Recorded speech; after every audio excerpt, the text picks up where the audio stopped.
Turėjo būti griuvimas. Sveiki, sveiki. Kaip sekės praeitą kartą feste?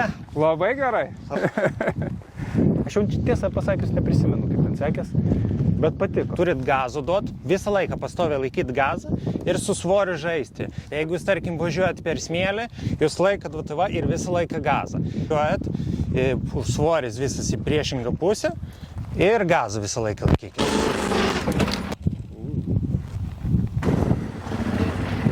O dabar, kai važiuojat atsisėdę, tai vėlgi. Ir galva.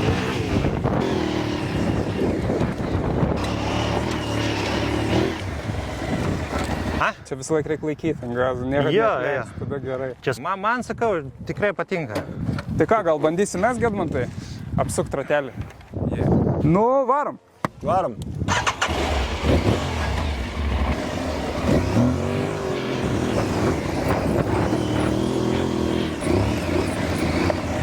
Aš tai kaip namie.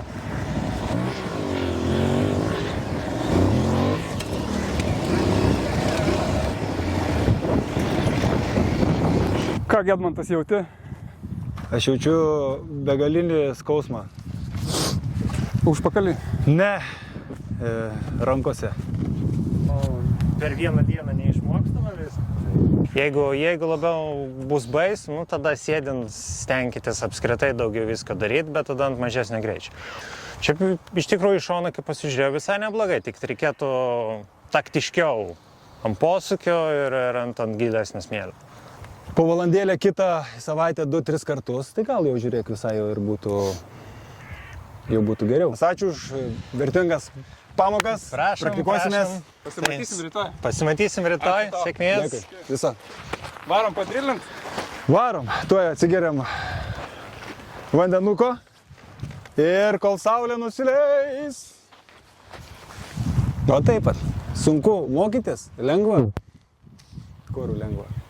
Niekad nelengva. Niekad nelengva.